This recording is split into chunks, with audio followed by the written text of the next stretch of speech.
नमस्कार, मस्त मालवणी किचनमध्ये तुमचं स्वागत आहे। आज मी बनवणार आहे मालवणी पद्धतीत सुरमई फ्राय।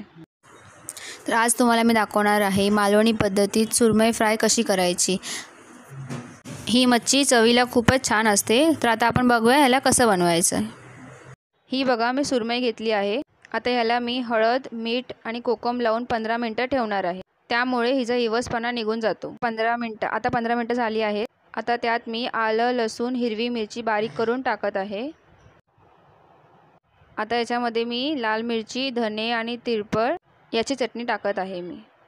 आता त्यात मी घरचा मालवणी मसाला टाकत आहे अर्धा चमचा। आता त्यात मी 1 चमचा मीठ टाकत आहे।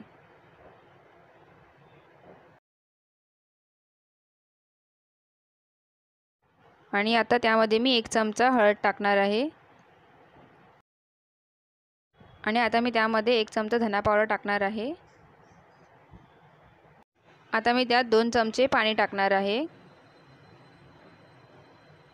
मी मच्छीला पहिलेच कोकम लावलं होतं म्हणून मी आता लावत नाही आहे। आता मी हे सर्व मसाले मिक्स करून मच्छीला लावून ठेवणार आहे। अर्ध्या तासासाठी आपण याला ठेवणार आहे साईडला। त्यामुळे मच्छीला मसाले व्यवस्थित लागतात। तुम्ही पण असंच करा त्याला। असं केल्यामुळे मच्छी खूपच छान बनते आणि मच्छीमध्ये पूर्णपणे मसाले लागतात।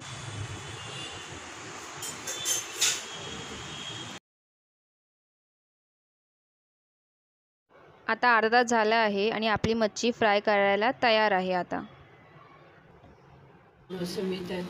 मी 1 कप रवा घेतला आहे। त्यामध्ये मी 1 चमचा मीठ टाकत आहे आणि त्याला चांगल्यापैकी मिक्स करणार आहे। आता मी एका तव्यावरती 2 चमचे तेल टाकणार आहे। तवा तुम्ही लोखंडाचा घेतला तर खूपच छान होईल। आता आपल्याला हे तेल चांगल्यापैकी गरम करून घ्यायचं आहे। गॅस मीडियमच ठेवायचा आहे। आता या मच्छीला मी रवा व्यवस्थित लावून घेणार आहे। रवा व्यवस्थित लावल्यामुळे मच्छी तव्याला चिटकत नाही।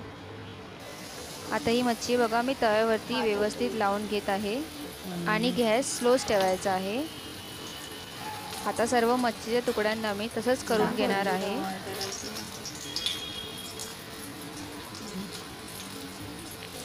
आणि त्याला तव्यावरती सगळीकडे लाईनीत लावून घेणार आहे।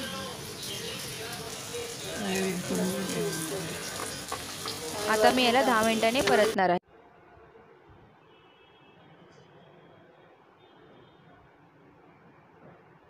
मच्छीला रवा चांगला लागल्यामुळे ते तव्याला चिटकत नाही आहे। ते व्यवस्थित परतत आहे। आता ही माझी मच्छी परतून झाली आहे।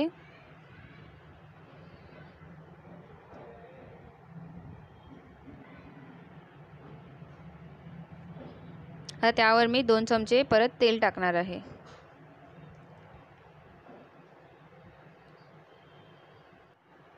आता मी त्यावर लिंबू पिळणार आहे कारण लिंबू पिळल्यामुळे मच्छीला खूपच छान चव येते।